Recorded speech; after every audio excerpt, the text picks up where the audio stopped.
여러분 반갑습니다. 싱크피처 스피처 에전트 양성식입니다. 오늘은 챗GPT를 활용해서 외국어 학습을 할 때 어떻게 도움을 받을 수 있는지 함께 살펴보도록 하겠습니다.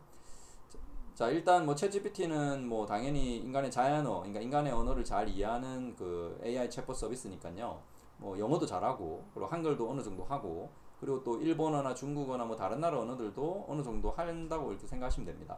그래서 일단 제가 그 챗GPT를 활용해서 우리가 외국어 공부를 할 때 도움을 받을 수 있는 프롬프트 몇 가지를 넣어 볼 테니까요. 참고하셔서 여러분도 다양한 프롬프트를 한번 넣어 보시면 좋겠습니다.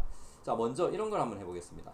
우리가 외국어 공부를 하기 전에 외국어 공부를 잘하고 싶은데 어떻게 하면 좋을까? 뭐 이런 것들도 우리가 챗GPT한테 물어보면 챗GPT가 자기가 알고 있는 한에서 외국어 공부를 잘할 수 있는 방법도 알려줍니다. 그래서 여러분이 이렇게 미리 이런 것도 확인을 하시고 외국어 공부를 하시면 더 좋겠죠. 그리고 여기서 이제 구체적으로 이 중에서 예를 들면 듣기 연습, 듣기 연습을 잘하기 위한 방법 세 가지만 알려줘. 뭐 이런 식으로 또 할 수도 있겠죠. 그래서 구체적으로 듣기 연습을 잘하는 방법도 이렇게 물어보고, 자, 그래서 이런 것들도 물어볼 수 있습니다. 자, 그리고 듣기 자료를 수집할 수 있는 웹사이트 있으면 좀 알려줘. 뭐 이런 것도 우리가 만약 데이터가 있다면 알려주겠죠. 그래서 뭐 유튜브, 그죠? 그다음에 팟캐스트 앱, 그다음에 BBC 러닝 잉글리시, 뭐 테드 톡스 이런 것도 있네요, 그죠? 이런 것도 이제 여러분이 일단 물어보세요. 물어보시고 있으면 얘가 알려줄 겁니다. 자, 그래서 이런 자료들도 우리가 일단 생성을 할 수가 있고, 그다음에 외국어 공부를 여러분이 하시면서 외국어 공부를 잘하면 뭐가 좋은지, 그리고 어떤 직업 직업을 가질 수 있는지, 뭐 이런 것도 우리가 뭐 학생들은 또 궁금할 수가 있겠죠. 그래서 뭐 이런 것도 한번 물어봅시다.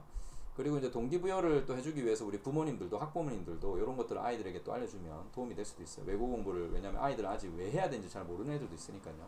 그래서 이렇게 이점, 이점도 있고, 그다음에 직업 예시 뭐 이런 게 있죠. 그래서 이제 이런 것들도 우리가 자료를 통해서 이렇게 생성을 할 수가 있습니다. 그래서 외국어 공부와 관련된 내용을 우리가 알아봐 달라고 할 수도 있고요. 그리고 이제 외국어 공부를 하면서 이제 실제로 필요한 프롬프트가 이런 게 있을 수 있겠죠. 내가 외국어 공부를 하다가 뭐 예를 들면은 이런 자료가 필요해요. 원래는 뭐 우리가 네이버 검색하거나 그 다음에 뭐 문제집을 보거나 하면 되는데, 뭐 회화책을 보면 되는데, 내가 이런 걸 이렇게 상황을 주고 영어 회화를 AI랑 생성을 할 수도 있습니다.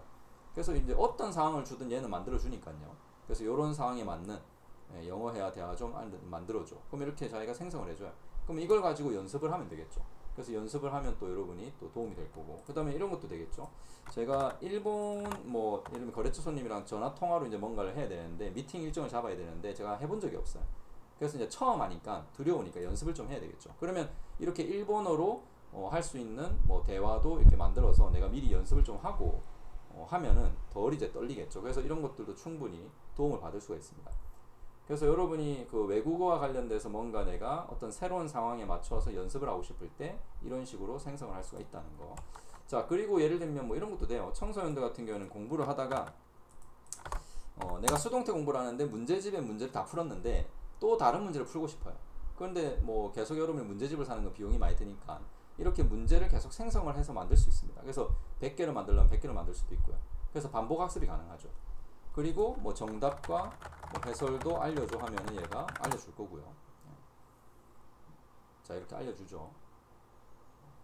자, 그리고 뭐 꼭 이제 여러분 이런 문법 문제가 아니라도 예를 들면 제가 영어 영어 독해 연습을 위해서 K-팝 관련된 지문 좀 만들어주고 객관식 문제도 3개만 만들어줘. 자, 이렇게 해볼게요. 그러면 이제 K-팝 관련해서 독해 지문도 이렇게 만들어주죠. 그리고 객관식 문제도 만들어줍니다. 그래서 이런 것들도 여러분이 챗GPT를 이용해서 생성을 해서 연습을 할 수도 있고 공부를 할 수도 있다는 거예요. 그래서 부족할 때 이렇게 또 활용을 하시면 되겠죠. 자, 그래서 이제 이런 것들이 가능하고, 아니면 뭐 저 같은 경우는 이렇게도 합니다. 제가 이제 영어 공부를 이제 하고 싶은데 영어를 일기로 쓰고 싶어서 생각을 하다가 제가 일기로 쓰려고 하면 시간도 많이 걸리고, 그래서 제가 그냥 한글로 쓰고 그거를 영어로 번역해 달라고 해서 어떻게 표현을 하는지를 제가 공부를 하는 거예요. 그래서 예를 들면 제가 어제 미술관이랑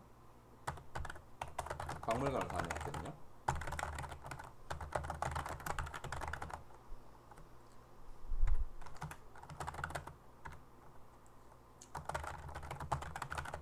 이렇게 한번 써볼게요.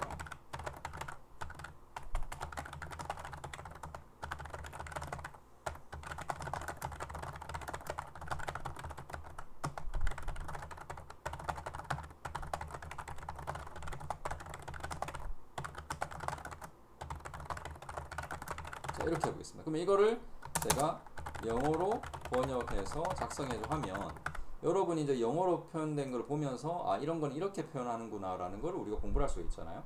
그래서 뭐 예를 들면 아 관람은 이렇게 visited로 할 수 있고 그 다음에 뭐 이런 것들도 이런 표현들 그리고 영감을 얻었다 get inspired 그러니까 이런 걸 내가 뭐 하나하나 다 찾아가지고 하는 건 시간이 많이 걸리니까 차라리 이렇게 번역을 해서 어떻게 표현하는지를 보는 거죠. 그리고 이게 만약에 너무 어렵다 그러면 조금 쉬운 표현으로 다시 작성해줘 하면 조금 더 쉽게 이렇게 또 작성을 해주기도 해요. 그래서 여러분이 영어 수준에 맞춰서 쉽게 이렇게 또 써주기도 합니다. 그래서 여기 보면 좀 더 쉬운 이런 고라는 단어 이게 일반적으로 다 아는 단어를 써서 여기는 비짓이지만 그래서 이런 걸 이제 이렇게 쉽게 써주기도 하고요. 그래서 이런 거는 여러분이 충분히 뭐 언제든지 챗GPT를 불러내서 여러분이 할 수 있다는 거. 그리고 뭐 영어 명언도 만약에 우리가 뭐 10개 만들어줘 하면 이렇게 만들어줍니다. 그래서 뭐 명언을 가지고 공부를 할 수도 있고요. 필사를 하면서 공부를 할 수도 있겠죠. 그래서 뭐 이런 것들도 충분히 가능하고. 자, 뭐 어떤 식으로 활용하느냐는 여러분이 어떤 프롬프트를 넣느냐에 따라서 뭐 다양한 형태로 활용할 수 있을 겁니다. 그래서 챗GPT를 이용해서 어쨌든 외국어 학습을 하는 것도 여러분이 충분히 할 수 있으니까요. 한번 활용을 해보시면서 어떻게 활용하면 좋을지 스스로 또 고민을 해보시면 좋겠습니다. 자, 오늘은 일단 여기까지 하고요. 나중에 또 다른 컨텐츠에서는 제가 음성으로 외국어 학습을 하는 방법에 대해서 또 여러분한테 알려드리도록 하겠습니다. 자, 고생하셨습니다. 고맙습니다.